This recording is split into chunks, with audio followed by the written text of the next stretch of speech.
So I'm finally gunning not to be slow. I might not be fast, but at least I'll be less slow. Where I'm going to work on first is my 60-foot times. Believe it or not, I don't think I've ever done better than like a 2.16 60 foot. I got a very mild 318, but I got a low geared A500, low geared first gear A500 transmission. I've had 391, 410. I'm actually going to go to a 430 rear gear just because that's what I've got. And I just need to get this thing to hook up. Realistically, even with that low power 318, the 275/60 Nitto drag radials, I lose traction off the line and I'm just sick of it. What I decided to do is go the old school way. I've already got super stock springs on the back of my Duster, and I've got cheap ass three-way adjustable drag shocks front and rear. But the problem, from everything that I've been told and everything that I'm learning, is in the front suspension. So what I'm going to do is I'm going to take out my PST 1.03-inch torsion bars out of the front suspension, and I'm going to stick in a set of slant 6 torsion bars, just like the old Superstock guys used to do back in the day. So let's see how this works out for me. I'll take you along. All I've got is my last time slip from the last time I raced the car, and we'll compare it to the next time slip that I get and see where we go from there. Stick around.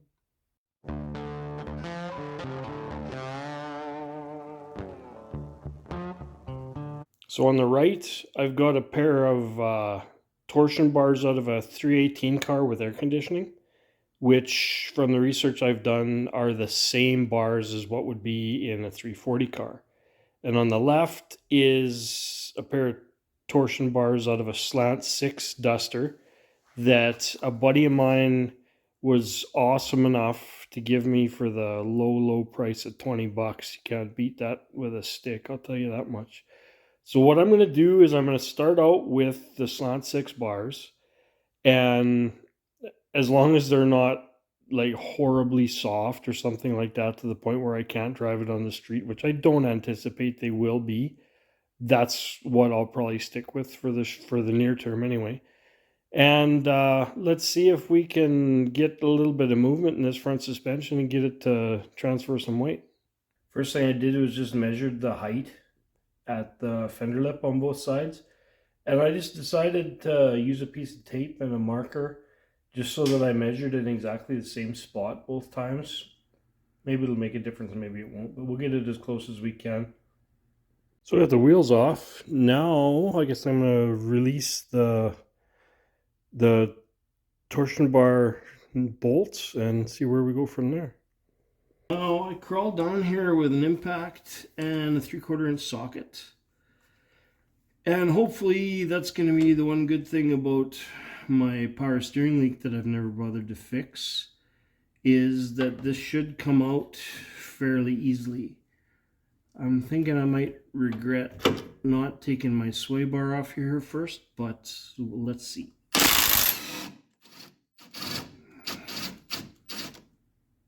Another part of my grand plan is to get rid of my front sway bar. When I built this car, I decided I was going to build it for handling rather than anything else. And all the stuff that I spent big money on, like all the handling shit, sway bars and big torsion bars and all that, is actually what I'm now removing to try and have a drag racing setup. Eventually, hopefully, I'll end up with a dedicated race car, and this stuff can maybe all go back on if this returns to being like a full-on only street type of car. Because I did like the way this car handled it. It was really nice. Even with the smaller rubber on the front, it was nice. But it's not doing what I need to do as far as the track, so we're going to give her a whirl and change some stuff around. But what the heck, it can always get put back on. Now the next thing I'm going to remove is this little clip at the back of the torsion bar. I always wondered if they really did much of anything, but that's been in there for how many years, and it hasn't moved back that little wee bit to touch the clip anyway. I guess better safe than sorry, though.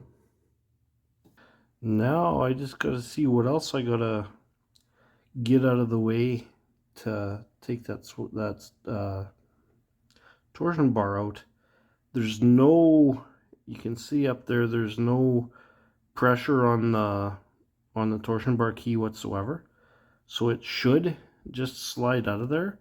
Now I don't have the torsion bar removal tool, and I'm sure as heck not gonna bugger up these torsion bars taking them out of here, but I will find a way. I just not sure what that'll be yet.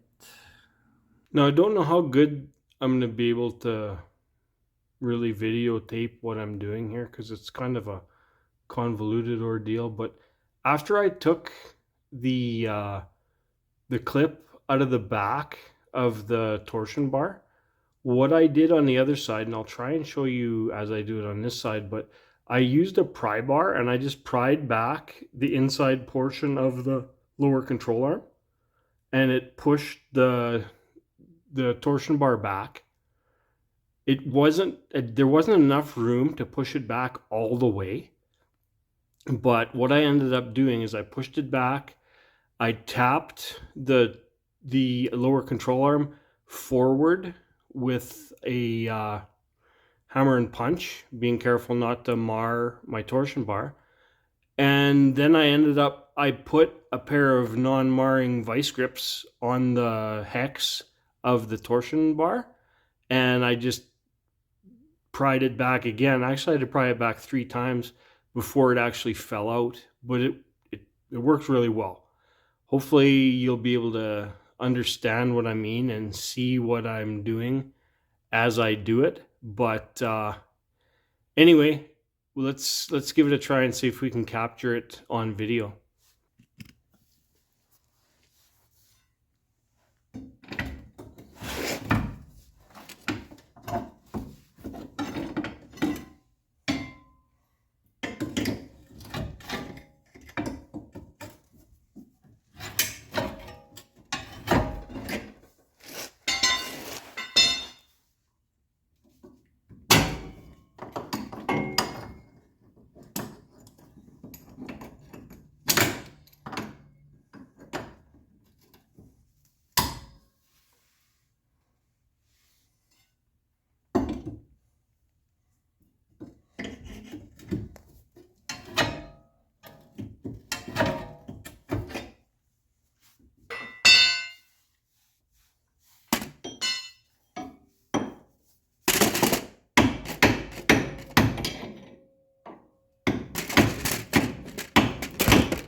So there you go. Now that fell back out of there, all I have to do is pull it back, like towards the back of the car, and it slides right out and out of the way, and I can look at sliding my new torsion bars in there.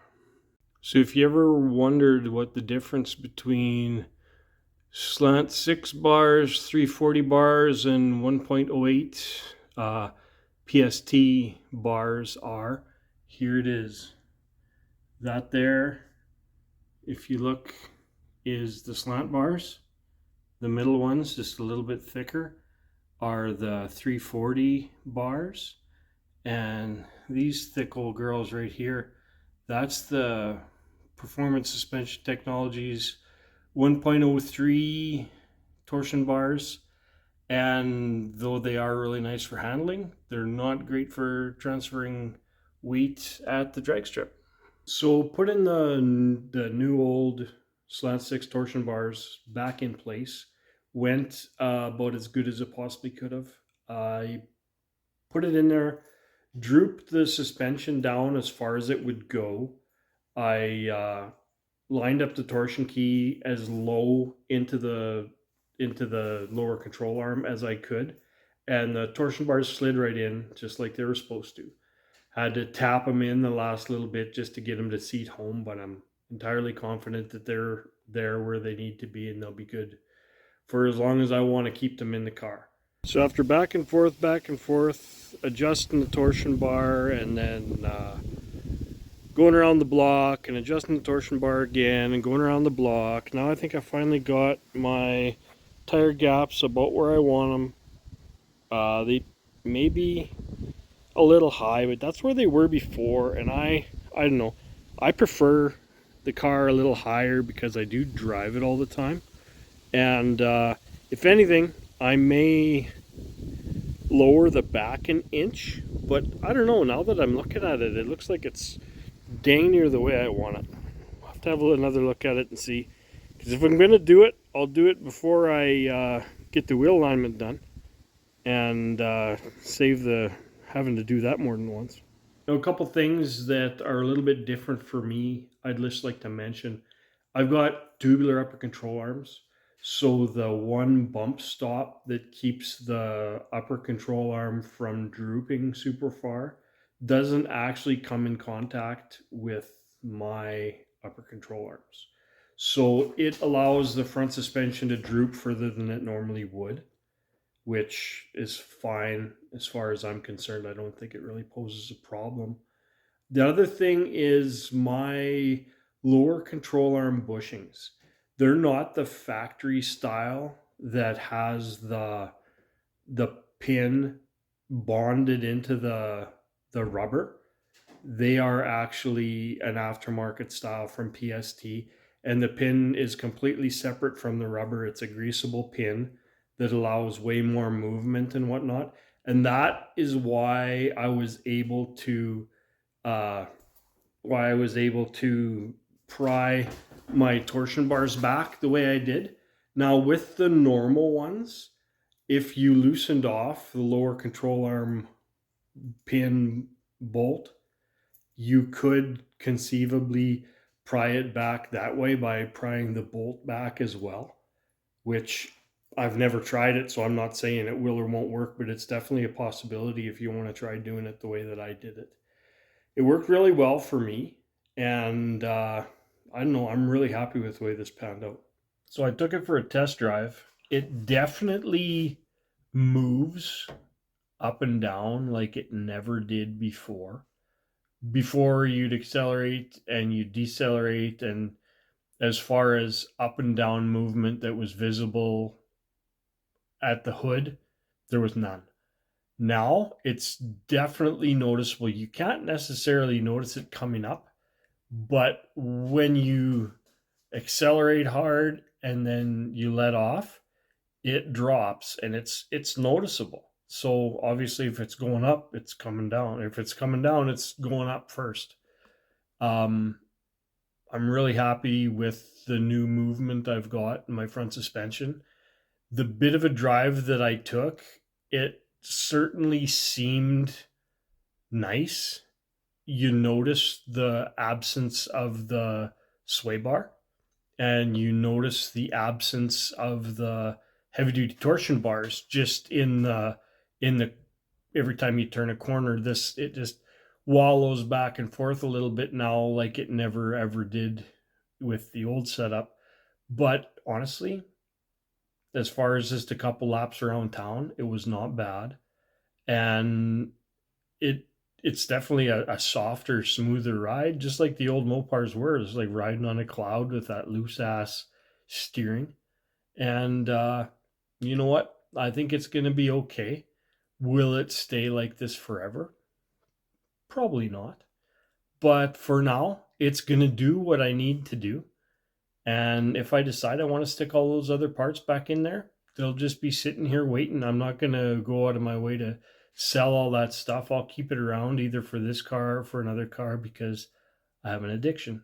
And I guess that's why a whole lot of this stuff happens in my life. Anyway, stick around. We will be getting to the track as soon as possible. There's a test and tune next weekend, but it's part and parcel with the big race event at our local track. And it is always busier than busy. I mean, I've gone out there on a regular night and it's no problem to get a dozen runs in on test and tune. You go out on the night for the test and tune for the big show, and you're lucky to get two. So anyway, I may go out and do the two because it's still a good atmosphere and it's lots of fun, or I may just wait. Either way, when I get some quantifiable results and a decent pass, I will share that information with you guys all here. Just stick it out in another video. But for now, we're done what we're gonna do for now, and thanks for watching.